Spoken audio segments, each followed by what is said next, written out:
जय हिंद दोस्तों, वंदे मातरम। स्वागत है आपका my technical government job update study 2 channel में। हार्दिक अभिनंदन करते हैं। कृपया आप हमारे चैनल पर नए हो तो हमारे चैनल को सब्सक्राइब कर लीजिएगा ताकि आने वाला अपडेट मिस ना हो सके। अगर आप भी गवर्नमेंट जॉब वगैरह की प्रिपरेशन कर रहे हो तो इस चैनल को जरूर सब्सक्राइब कर लीजिए। यहाँ डेली एक गवर्नमेंट जॉब अपडेट दिया जाता है ताकि आपका कोई भी गवर्नमेंट जॉब अपडेट स्किप ना होने पाए। तो आज हम बात करने जा रहे हैं जो यूपीएससी मेडिकल ऑफिसर की वैकेंसी निकाली गई हैं उसके बारे में। एज लिमिट क्या है, सिलेक्शन प्रोसेस क्या है, क्या सैलरी स्लिप्स रहने वाला है, क्या एलिजिबिलिटी है और किस पोस्ट वाइज कितनी वैकेंसी है, क्या सिलेबस पैटर्न रहने वाला है, सीबीटी 1 में क्या होने वाला है, सारा कुछ वीडियो के माध्यम से बताएंगे। तो वीडियो में अंत तक बने रहिएगा और एक भी पॉइंट स्किप मत कीजिएगा ताकि आपको ये जानकारी अच्छे से समझ में आ सके। तो चलिए बिना टाइम वेस्ट किए आपको ऑफिशियल नोटिफिकेशन पर लेके चलते हैं। यूपीएससी रिक्वायरमेंट सन 2025 2158 पदों पर वैकेंसियों का नोटिफिकेशन जारी कर दिया गया है, जिसमें आपके यूपीएससी सरकारी नौकरी युवाओं के लिए उत्तर प्रदेश लोक सेवा, स्वास्थ्य, आयुष, पशु चिकित्सा और परिवार कल्याण जैसे अलग अलग विभागों में 2158 पदों पर वैकेंसियाँ जारी कर दी गई हैं, जिसके लिए डिप्लोमा कितने पदों पर वैकेंसी निकाल ली गई हैं। मतलब डिप्लोमा अलग अलग पोस्ट वाइज वैकेंसी है ये, जैसे कि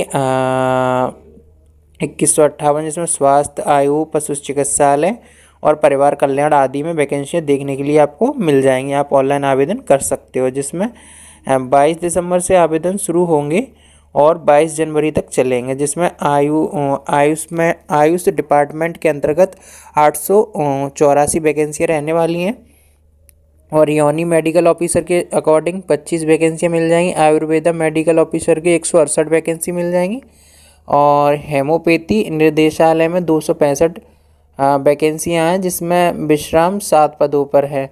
पशु विभाग में वेटरनरी ऑफिसर पशु चिकित्सालय 404 वैकेंसी हैं और डेंटल थेरेपी की 157 वैकेंसी हैं। परिवार कल्याण में 221 वैकेंसी हैं और हेल्थ एजुकेशन ऑफिसर डिपार्टमेंट में 26 वैकेंसी रहने वाली हैं। अब इसकी इम्पोर्टेंट डेट की बात करें तो 22 दिसंबर से आवेदन स्टार्ट होंगे, जो ऑफिशियल वेबसाइट पर जाकर आप ऑनलाइन आवेदन कर सकते हो, और जो 22 जनवरी तक रहने वाले हैं, जिसमें आप कैडोग्राफी वाइज आपको फ़ीस का भुगतान करना पड़ेगा और शुल्क सुधार का भी कोई नोटिफिकेशंस नहीं आया। जिसमें पहले आपका OTR is main point compulsory, पहले आपको एक OTR करना पड़ेगा, उसके बाद में आप अपना फॉर्म फिल कर पाओगे। पहले आपका जो प्लेस SSC वगैरह में OTR क्रिएट होता है उसी तरह इसमें भी OTR क्रिएट करना पड़ेगा, जिसमें अपना नाम, फ़ोटो, हस्ताक्षर जैसे इन्फॉर्मेशन आदि डॉक्टर्स ऑफिसर्स जैसे देने पड़ेंगे।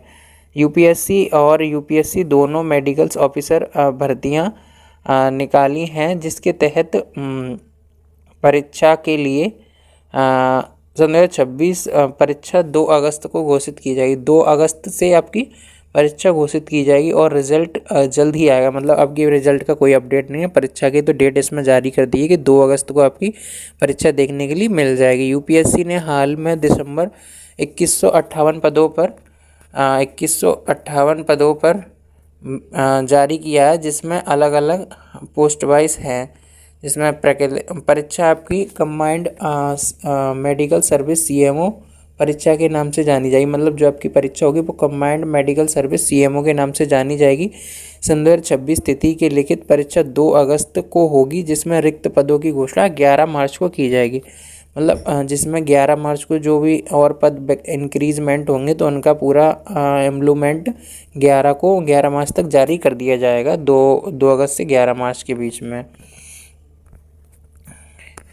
और आवेदन यूपीएससी अधिकारी वेबसाइट .in पर जाकर अपना ऑनलाइन आवेदन कर सकते हो, जिसमें आवेदन 22 दिसंबर से 22 जनवरी तक रहने वाले हैं।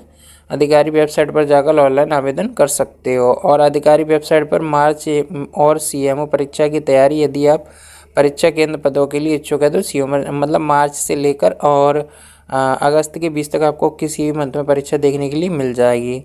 जिसमें आपका मूल्य वेतन यूपीएससी का मूल्य वेतन 56,100 रुपये से लेकर, मतलब जो मेडिकल ऑफिसर CMO का वेतन 1,77,500 रुपये तक होता है, जिसमें DA मतलब मकान किराया, HR, हेल्थ अलाउंस और NPA वगैरह सारी पर्सनैलिटी मिलती हैं। इन हैंड सैलरी आपको 85,000 के समथिंग मिलेगी। मतलब जो CMO की वैकेंसी हो उसके लिए 85,000 तक आपको सैलरी मिल जाएगी, जो अनुभव और पोस्ट के आधार पर बढ़ती है, जैसे कि डिजिटल मेडिकल ऑफिसर की 10 लेवल पे वेतन मिलता है, जिसमें मूल्य पे वेतन स्किल्स जैसे कि पेट्रोलियम मिक्स और 56,100 से लेकर 1,77,000 रुपये। बेसिक पे आपका 56,100 रुपये है मूल्य वेतन। महंगाई भत्ता आपको 35% मिलता है, और जिसमें मकान किराया शहर XYZ मतलब जैसे कि आपका जिस शहर होगा उस अकॉर्डिंग मकान किराया मिलेगा। मूल्य वेतन आपको 20% मिलता है, मतलब अभ्यास भत्ता, अन्य भत्ते भी मिलते हैं जैसे TA, यात्रा भत्ता, यूनिफॉर्म भत्ता वगैरह भी शामिल है।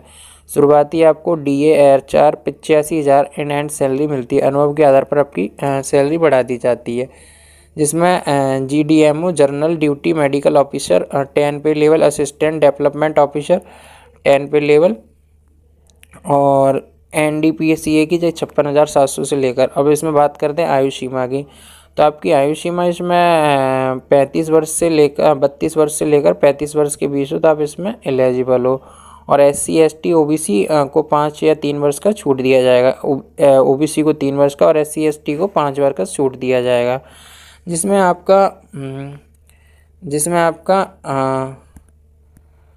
आपका साल की छूट दी जाएगी। जिसके बाद अधिकतम आयु 35 से 37 साल हो जाती। कुछ पदों के लिए जैसे कि सेंट्रल हेल्थ 50-56 वर्ष तक हो सकती, मतलब जैसे कुछ वैकेंसी उसमें आप 50 से 56 बीच के बीच भी आवेदन कर सकते हो। जैसे आयु सीमा आमतौर आपके पदों पर निर्भर करती है, जैसे कि समान 21 से 35 वर्ष तक 3 साल का छूट दिया जाएगा। OBC में ST SC 21 से 37 वर्ष तक इसे 5 वर्ष का छूट दिया जाएगा मतलब।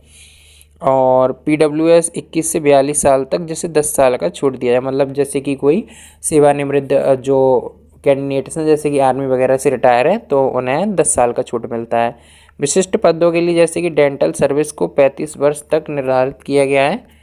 और आयु सीमा में कुछ विशेष दिया जाएगा, जैसे कि 50 साल तक OBC ST और 55 साल तक सीमा सूचना की जाएगी। जिसमें मुख्य बिंदु है आपकी परीक्षा 1 अगस्त तक जानी जाएगी, और सेवानिवृत्त में अलग अलग 32 साल तक मेडिकल ऑफिसर परीक्षा दे सकते हो। जिसमें समोच्च आपका 32 आयु लेकिन 2 श्रेणियों में वृद्धि लेकिन विज्ञापन जारी किया जाए, मतलब आपको ST ST OBC वालों का 35-36 तक अप्लाई कर सकते हो। अब इसमें बात करते हैं सिलेक्शन प्रोसेस की। UPSC मेडिकल ऑफिसर CMO चयन प्रक्रिया में मुख्य रूप से लिखित परीक्षा, 2 पेपर और उसके बाद पर्सनल टेस्ट जैसे इंटरव्यू शामिल है। मतलब पहले आपके 2 पेपर होंगे, CBT 1 और CBT 2, फिर उसके बाद में इंटरव्यू लिया जाएगा। जो कुल परीक्षा आपकी 500 अंक की होगी, पहला पेपर और दूसरा पेपर, जिसमें इंटरव्यू 100 अंक के आधार पर फाइनल मेरिट बनेगी। जो आपका इंटरव्यू किया जाएगा लास्ट में उसमें 100 अंक का होने वाला, उसमें फाइनल मेरिट आपकी जारी की जाएगी, जिसमें मेडिकल ऑफिसर का चयन होता है। लिखित परीक्षा एक कंप्यूटर के आधार पर मतलब आपकी एक ऑब्जेक्टिव मार्किंग पेपर होने वाला है। उसके बाद में एक सेकंड पेपर आपका जिसमें सामान्य चिकित्सा और बाल चिकित्सा संबंधित प्रश्न आएंगे, जिसमें 96 मेडिसिन और 4 पॉडिशन के 250 अंक होते हैं। पेपर 2 में आपका ऑब्जेक्टिव मार्किंग 250 नंबर का होता है, जिसमें सर्जन, स्त्री रोग और रोगात्मक रोग जैसे सर्जन, फेमस डॉक्टर जैसे शामिल हैं। और क्वालिंग में पेपर पास करने के बाद आपको इंटरव्यू के लिए बुलाया जाएगा, जिसमें लिखित परीक्षा दोनों पेपर सफल होने के बाद इंटरव्यू के लिए बुलाया जाएगा, जो आपका 100 अंक का रहने वाला है।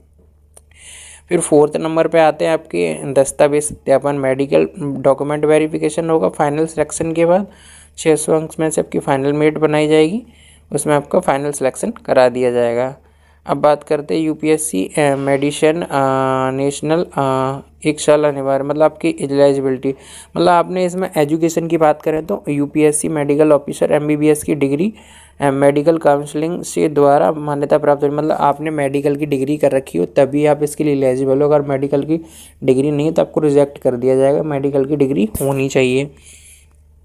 और अन्य आमतौर से 32 साल जैसे कि मंडलता शिक्षा योग्यता MBBS की डिग्री या NMC की डिग्री होनी चाहिए। MBBS 4-5 साल का कोर्स, 1 साल मतलब अपेंटेंस, मतलब आपने कहीं जैसे कि वर्क किया हो तो उसका सर्टिफिकेट वगैरह होना चाहिए। अपेंटेंस वगैरह तो उससे छूट मिल जाएगी, जैसे कि वर्क वगैरह किया है कहीं तो अपेंटेंस वगैरह हो तो उससे आपको एज लिमिट में छूट वगैरह मिल जाएगा। और जैसे कि बहुत सारे डिप्लोमा वगैरह मिल जाता है। और आमतौर से आयु सीमा आपकी तो ST OBC के अकॉर्डिंग रहने वाली है। और कंबाइंड आपको यूपीएससी सर्विस के माध्यम से ऑप्शन ऑनलाइन आवेदन कर सकते हो। तो कृपया आपको हमारी जानकारी यूजफुल लगी तो हमारे चैनल को लाइक, कमेंट, शेयर, सब्सक्राइब कीजिए। Thank you more for my watches. Thank you.